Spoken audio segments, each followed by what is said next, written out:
Good morning, ladies and gentlemen. Welcome back once again to A&M Impact on Your Health. Heard here in KHB 620 each and every Monday, Wednesday, and Friday from 8 to 9 o'clock.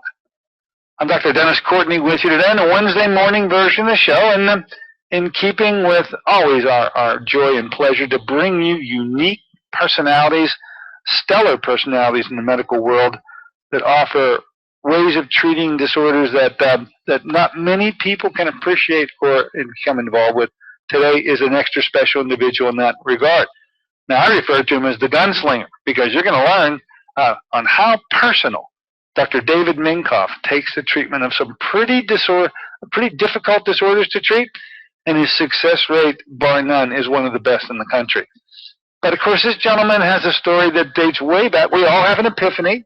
We all have a beginning. We'll start at the beginning, but let's allow me to introduce to you the gunslinger himself, Dr. David Minka from Clearwater, Florida. Good morning, Dr. Minkoff, and thanks for coming aboard today. Thank you, Dr. Courtney. I'm glad to talk to your audience. Well, Dr. Minkoff, I've been an admirer from afar. As many conferences as I've gone to where you've been on the agenda and speaking to the group of doctors about just about anything that you've taken to the stage on has turned into a great experience for me. I had the opportunity to meet you personally at a conference recently held down in St. Petersburg, Florida, and you were as equally devastating to the audience of that group of doctors as you've been in the past. I've learned so much about your personal saga and your journey to arrive at the point you are today. It's an interesting story. So back in Wisconsin, where I guess it all began, at least your medical school experience, heck, you have a pediatric tour of duty. You've got an emergency room tour of duty. Take us through how it is that you arrived today in doing what you do. Well, that's right.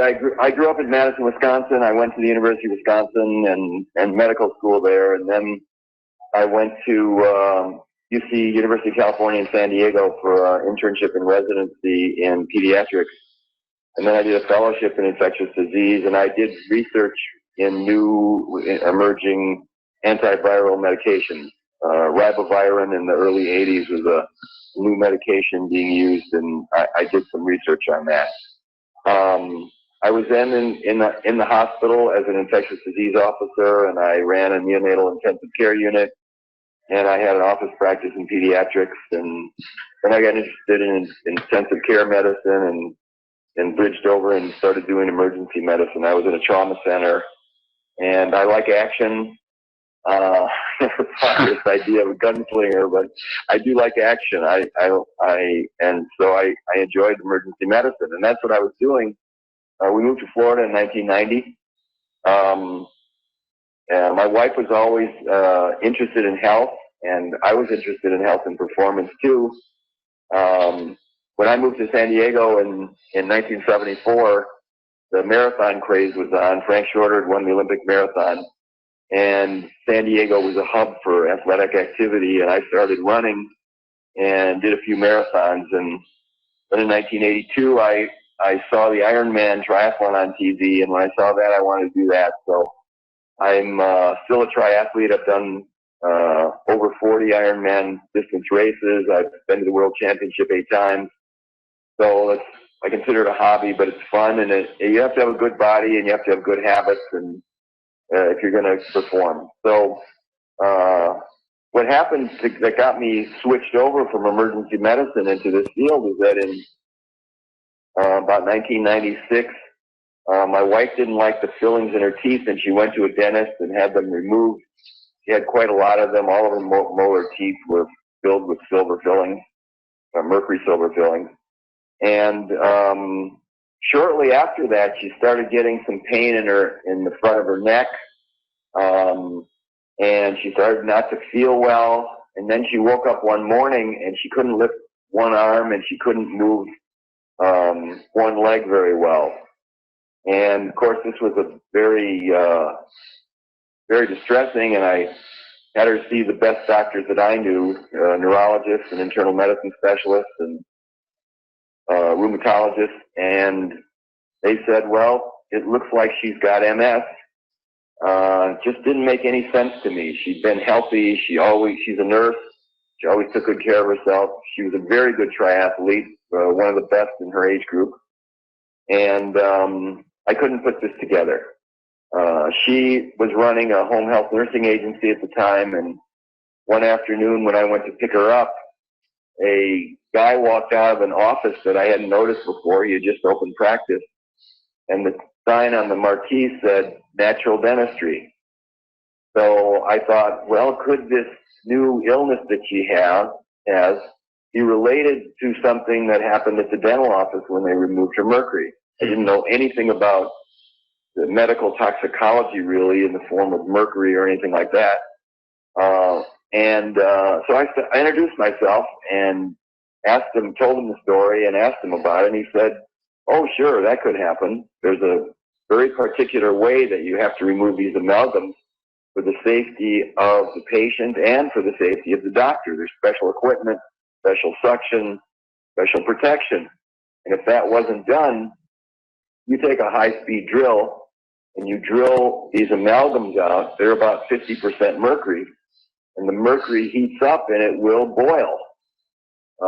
And that will spray all over the body, and mercury is a very potent neurotoxin, so it kills nerve cells or paralyzes or damages nerve cells. And a person inhaling this stuff or going in through the throat or them swallowing it could affect their nervous system and give her the symptoms that she has. And you better learn about this, because this was 1996, I think, or 7. He said very few doctors know about this, but there is a particular doctor in Seattle who teaches physicians. You better go out there and get the knowledge yourself. And so I did. I went and spent some time out there with him. He taught me all about mercury and toxicity and how it works, how you diagnose it, and a very unique kind of nervous system examination, kind of a nervous system biofeedback examination, where you could tell what was bothering the nervous system. And I learned it, and I came back and I tested her, and lo and behold, she was mercury toxic. And when we did a urine test and a blood test on her, she had high levels.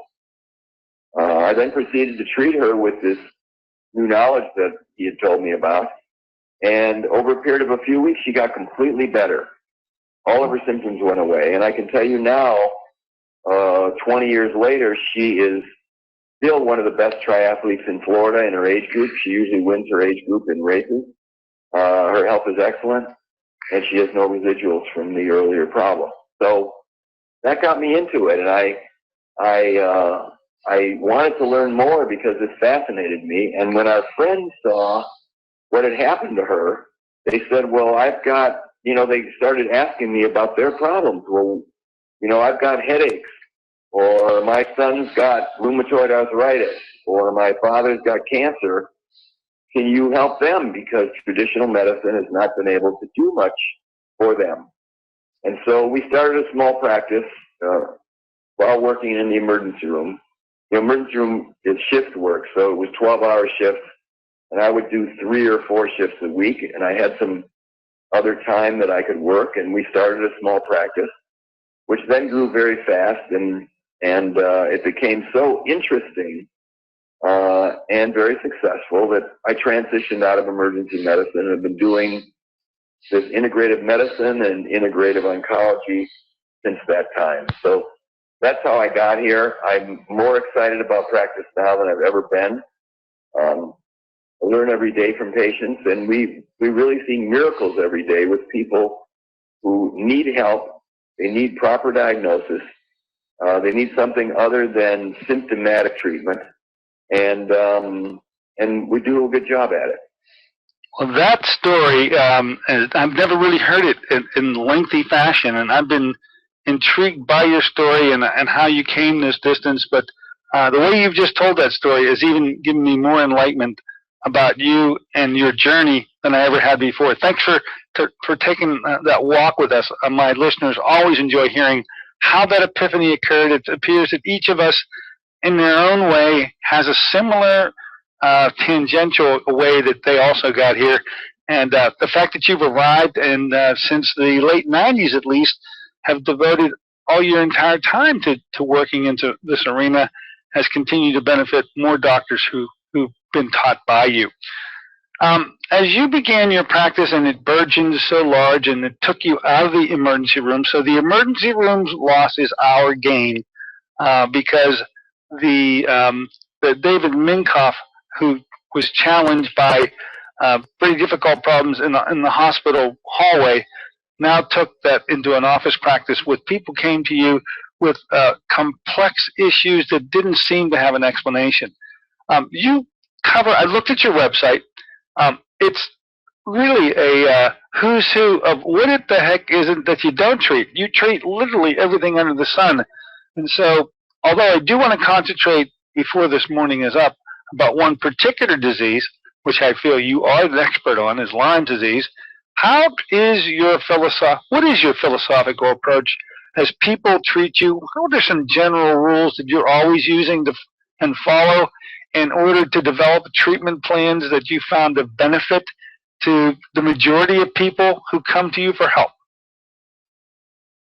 Yeah, when I see every patient, I like complex patients and I like figuring things out. And it stimulates me, and it's fun when you figure it out and they get better. So that's what keeps me going. I like to help people, and I like to see people doing well. Every person that comes in, and we don't all, our whole practice isn't complex sick people. Since I'm involved in athletics, we see a fair number of professional athletes too, who want the same thing that the sick people do, only they wanted an improved performance. The person who's got chronic fatigue or Lyme disease and can't get off the couch because they're too exhausted wants to be able to do more things, which is performance. And the elite athlete, whether it's the cyclist or the triathlete or the speed skater or the skier, they want performance too. And the approach that we use is the same to both. It's basically that since we live in a toxic planet, we are all exposed to many toxins every day, thousands of them. And these toxins get into our body through the air we breathe, or water, or food, or things that we put on our skin. And our body has a limited ability to get rid of these toxins. So the guys who have good genetics and pretty good dietary habits are able to mobilize to get rid of toxins better than people who can't accumulate more. And these toxins poison various body systems so that ultimately the body can't make energy. The cells can't make energy, and then they don't work well. So if a brain cell can't make energy, then you can't think, or you can't move, or you can't do things. If a liver cell can't make energy, you can't detoxify, or you can't make protein. So depending on where the body stores the toxins or where the toxins end up is where you see the deficit. So everyone's toxic, and there isn't any exception. The second thing is everyone is deficient. I have not seen a patient in years and years and years who, if I measure their vitamin D level, isn't low. Same is true for many of the trace minerals and essential fats and amino acids. People just either don't eat the right foods, or they can't digest them or absorb them, and so, or they have an intestine that is damaged, or has parasites or bacteria, or they're gluten sensitive, and the membrane doesn't work well, and they just don't get the nutrients in. And so it's like a partially broken machine. The machine can't function if it's missing things that it has to have in order to work. So those two things we see in everybody. And then there's a third thing, which is, I'm going to call it allergy, but really what it is sensitivity to things that really aren't toxic. Like someone eating some fruit or vegetable or protein, if it gives them a stomach ache, or it gives them a rash or hives or red eyes, that isn't a normal reaction. The food itself isn't toxic, but they have an abnormal reaction to it. So we're calling it allergy, but it could be included as a sensitivity. So everybody's got that. And that's what's wrong with sick people. You know, when most physicians make diagnoses of quote-unquote diseases, they're not really diseases. You know, a real disease would be a strep throat. So the guy comes in with a fever and swollen glands and a sore throat, and you look back in his throat, and he's got white pus on his tonsils, and you take a swab, and you do a culture, and there's a strep back there, and then you give him a treatment, whether it's a natural treatment that kills strep or penicillin that kills strep, and the strep is dead, and the guy is better, and it's done. It's a real, definable entity. Most of medicine isn't that. The disease is hypertension, or high cholesterol, or rheumatoid arthritis, or MS. These aren't really diseases. They're great big wastebaskets, which are easy to write a code for so that you can get an insurance company to pay you, but they don't tell you what it is that's wrong. And so if you look at any of these particular conditions, you say, why is the body reacting this way? Why is the myelin being lost? Why is the blood pressure high? Why is the cholesterol high? What is it in the body's intelligence that's causing it to react this way that gives us this either lab marker or symptom? But to call it a disease is you kind of mask it, and then it allows you to say, well, I can correct that. I can give the body another poison, which is what drugs are. I can give the body another poison to make that cholesterol go down, to make the rheumatoid factor go down, to make the sedimentation rate go down, and then delude oneself into thinking that they've actually helped the person improve their health, when they really haven't, because the underlying cause of why did the body do that in the first place is still occurring, and usually what that means is that you're going to get a worse condition than you did before, because not only is the underlying cause continuing, but now you've got medication on top of it, which has its own set of toxicities. That isn't to say that medication's never good, but usually it's not the long-term answer. Sometimes it's needed for short periods of time to get someone out of an emergency, but as a long-term solution to chronic problems, it's never the right thing to do. So that's what we're trying to do, is figure out that maze, walk ourselves through that maze. What are the lab tests, the physical exam tests, the history points, which will lead us to, oh, here's what you've got. You've got Lyme disease, and you've got Epstein-Barr virus at the same time, and you've got a parasite in your intestine, and your zinc is low, and your selenium is low, and your essential fats are low, and now we have identifiable things that if we correct them, your health will improve. And that's what happens. So probably 85% of the people that we see, they get better.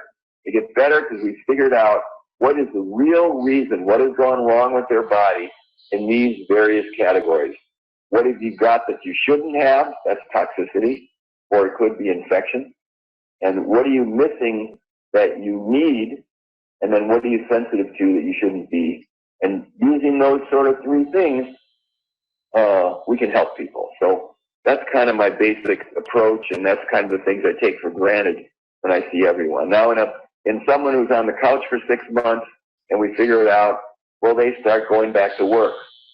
And with the elite athlete, you know, they can improve their 100-meter swim time by 0.01 seconds and be a world champion. But what occurred is their body performance got better because we actually improved their body's ability to be healthy. That is a great summation. The three things, toxics, deficiencies, and immunological, these sensitivities, and whether you're really ill or whether you're a fine-tuned athlete and just want to improve and make your time better, using those three has been a guideway for you to help just about all comers, wouldn't you say, Doc? That's exactly right. Exactly right. Now, so we just have learned various ways to look at those things and get better answers. Because the ones that we don't figure out, I still know it's I'm missing something here. This isn't genetics, you know. The 50-year-old person who's now got fatigue, it's not some genetic problem, you know. If they've got cancer, it's not a genetic problem, because for the first 49 years of their life, they didn't have that. It is a response by the body to one of these three things that is causing the symptoms that we see. And if I just keep that in front of me, and over the years, what's happened is, okay, I've got somebody I haven't figured out yet. Like I did the analysis that I usually do, and I haven't figured out, and now I'm looking, okay, what else is there? What other factors? What am I missing? It's like detective work. Here's the clue. Where did that clue come from? What caused that thing? And there's a lot of us now that are doing this kind of work, and we really learn from each other. And we can then, so I call somebody or I go to a meeting and I say, well, what do you think about this? And he says, well, have you checked that? Or if you checked that? And I say, ooh, gee whiz, I didn't really realize that. And then I got a new little tool to throw in my toolbox, and I do that test on the patient, or I try that intervention on the patient. It's like, holy smokes, now I've got a happy patient, because now I've figured out what's wrong with them, and now they're getting better. And so as a group of integrated physicians, with guys like you and like me, we're getting better and better and better at figuring people out and helping them. Let me, if you would permit me, to switch some gears. Yes, your approach and this basic use of the three toxics, deficiencies, and immunologicals have carried you a long way. In particular, I've always identified you as an expert in the treatment of one particular disease, because every conference I go to, you're on the agenda as the go-to person, and that's on this subject of Lyme disease. First of all, is that a misnomer? I mean, have you been associated incorrectly with Lyme disease, or is this a large number of patients that you see in this particular category? Is that one of your specialty areas? Yeah, we see a lot of Lyme patients. They come from all over the world. And I think, Lyme patients are in a big quandary because there appears to be a worldwide epidemic of Lyme. We now have better ways to diagnose it. And I think word gets around if you start helping people with Lyme. There are lots of networks where Lyme people talk to each other and go back and forth of what are you doing, who helped you, what's happening. And we've been very successful with it. So, people hear about us and they come for that. Of course, we do a lot of other things, but we do a lot of Lyme, and we get very good results with patients with Lyme. So, I like to help people with Lyme disease because it wrecks their life. Well, I can tell you that in sitting in the audience so many times now where you have lectured, what comes across, and I believe it's a correct read about what you do, is you take this disease very personal, Dr. Minkoff.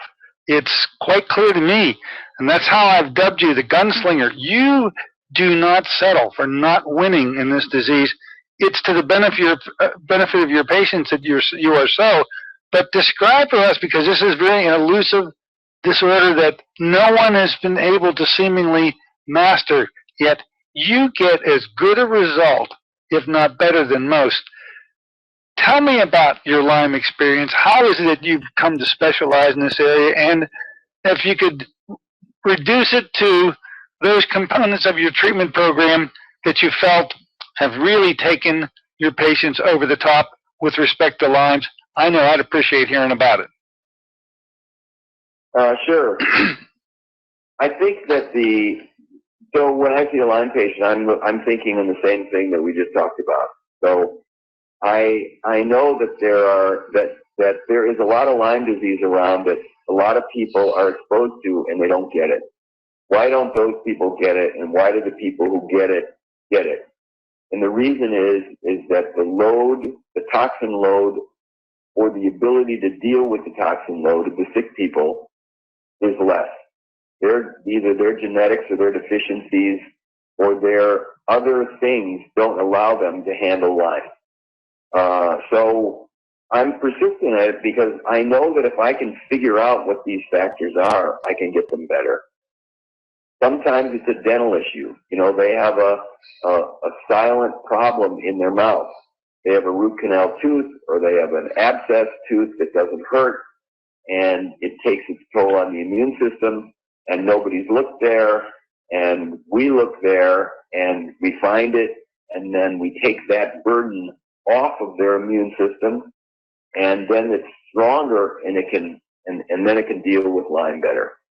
I think the other thing is, I was an infectious disease specialist for a long time, and I would consult in the hospital on, other doctors would call me to deal with patients who had complicated, serious, people in hospital with infections. So I became an expert in antibiotics and in handling infections with people, but I just find that with Lyme disease, the traditional antibiotic therapies just don't work. If someone came to me today and said, I got bit by a tick 3 days ago, and the tick swelled up, and I've got a bullseye right now, and I'm feeling a little feverish, I would treat that patient with an antibiotic because acute Lyme does respond to antibiotics. But most of the patients that we see never knew they got a tick bite or never knew they had Lyme disease. They're being treated for something else. And we're way, way down the line. This isn't an acute illness now. This is a chronic illness. It's either involving their nervous system or their joints or their heart or their liver or their kidney or all of them. And I just haven't seen that antibiotic treatments work very well. What they do is produce a toxic intestine, and people with toxic intestines have trouble. They get food allergies, they get pain, they get overgrowth with yeast, and so now you're multiplying your problem. So our approach with chronic Lyme is to use things that kill bacteria and funguses and parasites and viruses, but that they're natural things. Like ozone or silver. These are two very good antibiotics, or herbals. There are lots of herbals that are really good at killing Lyme disease. And if you get the right mix of them, you can kill these organisms. Now, these organisms are really crafty. They're really smart. And they know how to hide.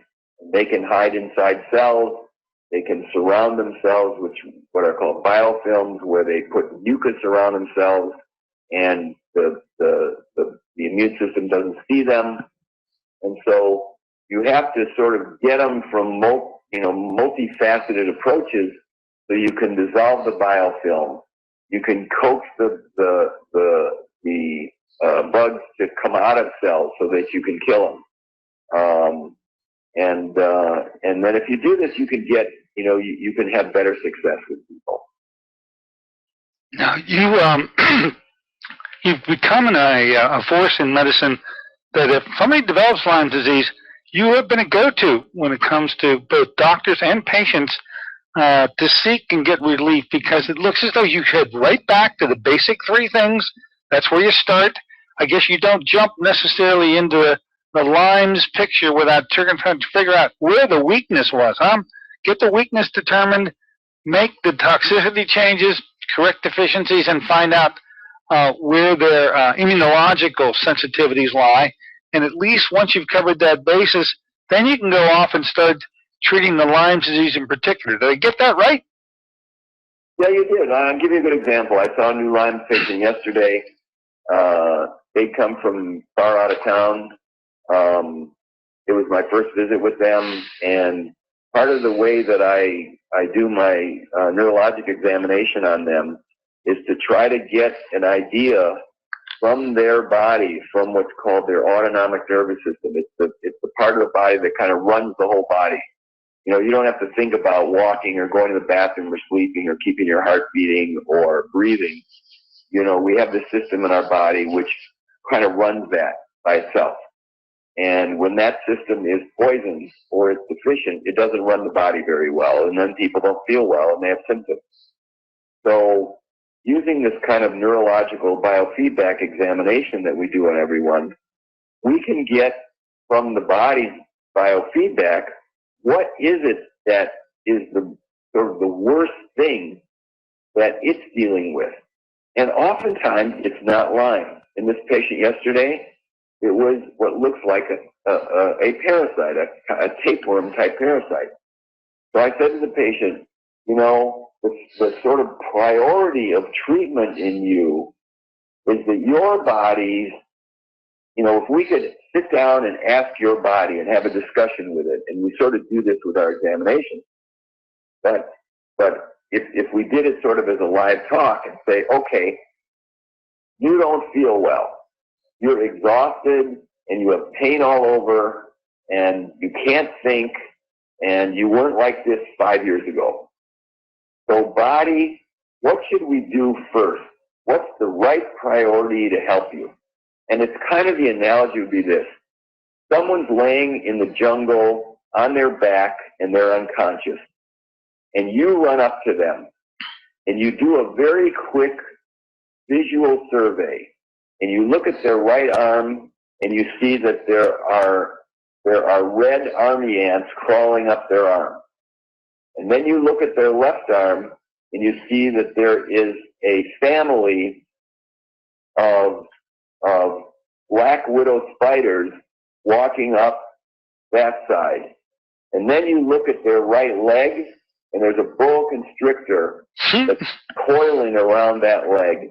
And you look at the other leg and you see that there is a panther with great big canine teeth and saliva dripping off the tooth, just about ready to chomp that person's leg. And you say, what do I do first? And everyone in that situation would say, oh, first shoot the panther, then shoot the boa constrictor, then get the black widow spider off, then deal with the ants. If you did the ants first, you'd be wrong, because the big threat was missed. And so when I look at someone, I want to get what is the big threat based on the body's response to what's the big threat. It's not my idea of what the big threat is. It's what is the most damaging thing to the body. I have seen doctors have patients come into their office and say, oh my God, you're mercury toxic, and you've got a mouthful of amalgam. And they treat that patient with some kind of chelation, or they take the amalgams out, and then they do the chelation, and the patient gets worse. Well, why did it get worse? Because that wasn't the big problem. They had problems that had to be fixed first in order to even handle that problem of the heavy metal.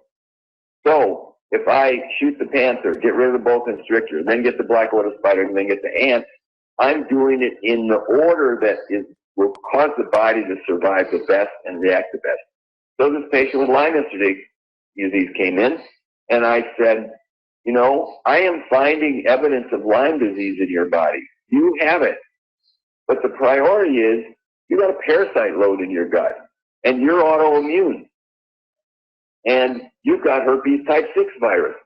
And those are more of a threat to your health right now than the Lyme. And we have to deal with those first. Because if we get those off the plate or off the table, so to speak, your immune system will be stronger. And then when we go after the Lyme disease, when it is actually the priority, you'll respond better and we'll get a result. And so that's how you win with these things. You've got to get tuned into the patient's body, their nervous system. What are the threats? What is the proper order or sequence that you handle them on? Then you're working with the body's innate intelligence, and you can get results. Fascinating story, Doctor. I like the thing with the panther and the ants. That's an analogy I'll never forget. When these patients are arriving now, and you have developed a reputation out there. The gunslinger reputation, I believe, is an appropriate one. You will take on all comers, and you will figure out a way. And you will let yourself. I mean, patients that come and travel. You have is it true that you have a time frame, a 3-month window that they've got to be on your page doing what you tell them to do? Have I heard that wrong, or have I heard that right? Say that again. Didn't quite understand that. A 3-month treatment window. When you work with patients, you really insist that they devote 3 full months of their time and effort to your treatment plan. Have I heard that right, or is that wrong? Well, I think it depends on the patient. You know, if someone's coming from out of town and they're really sick, you know, they're in a wheelchair or they're really sick, then you know, I'll tell them, I need you for 2 to 3 months. I need you to come here for 2 to 3 months because this is going to take a while and you're going to get intensive treatment. If a person's living locally, you know, it's less intense because they're often working and we don't get as much time with them. So a lot of it just depends on what's wrong with them and what I feel is needed. You know, I think I had somebody come here yesterday who'd been getting daily treatments for 6 months with another physician that's in our area. And they weren't doing any better. And I tell patients, you know, you will know within a few months that what we're doing is either working or not working. And if I can't figure you out in that period of time, I'm going to try to find you somebody who maybe can. You know, I think for patients, the right attitude or the right perspective is that, you know, you are seeing progress. You are seeing things happen which are giving you progress. It isn't always smooth. It tends to bump up and down. But when you look back a month before, 2 months before, 3 months before, gee whiz, I am better. You know, I had a Lyme patient yesterday. I saw him in follow-up. He came here, he couldn't walk. Now he's walking. He's still going through quite a bit of, and he's had Lyme disease probably since he's 5 years old, and he's 35 right now. So in 3 weeks, he was walking. Now that's progress. And he said to me yesterday, you know, it's still pretty tough, still going through it. But he said, I am so much better, and I can see that what we're doing or what you're doing with me is working. You know, I'm still getting some die-off reactions, but I'm getting stronger. I can do more. I'm getting better. I know that if I just stay with this, I'm going to be okay. And that's, I think that's a proper way to look at the thing. Well, your results bespeak of how intense you handle and take on very personally the medical problems that are presenting to you every single day. And I have been so right on, I believe, in referring to you as the gunslinger, because I get the impression, even in listening to you now, that you won't settle for anything other than optimal results, and you will take any length, go to any extreme in order to achieve them. And my hat is tipped off to you, Dr. Minkoff, and pleasure to know you and to call you a colleague. Anything up and coming? We're coming right to the tail end of this show, and maybe sometime we can do this again. But is there anything coming up and coming new in the Dr. Minkoff world that you think you'd like to reveal to us in terms of any new treatments that you're assessing and evaluating? Seems to me that you're always looking for something new. Anything on the radar screen? Well, I think that I didn't really talk about this. Back when my wife got sick with the heavy metal poisoning, the things that were available to treat it without using intravenous therapies were pretty limited. They're all pharmaceuticals. And so I worked with a biochemist to come up with a product that is called metal-free, and it was a way for patients to take a product. It's a spray. You can put it underneath your tongue, and it's a really good heavy metal chelator, which means it takes the heavy metals out, and it worked really well. And so we started a company called Body Health, and we have a bunch of unique products that really help with performance and detoxification. One of the new products that we have is called Perfect Amino, and one of the common things that I find with patients is that they often either don't eat or can't absorb enough proteins to keep their body in good shape. And this Perfect Amino is a tablet. It's soon to be a drink. where patients can get amino acids in so that their body will, they retain their bone and their muscle, and for performance athletes, it's fantastic that they can recover much faster. So, always something new in the drawing board. Tell you what, we got to get on out of here. I'm going to be checking out Body Health and maybe ask you to come on back and talk about some of these unique products you're developing. It's an aspect of you I think it's time to explore. Thank you so much, Dr. Minkoff, for allowing us to invade your morning. Look forward to speaking to you in the near future. Thank you. Okie doke. There you have it, folks. Dr. David Minkoff, the gunslinger himself, and I guess you know why. Hey, I want you to have a wonderful day today. Look forward to being with you on Friday. Until then, this is Dr. Dennis Courtney saying so long for AIM Impact on Your Health.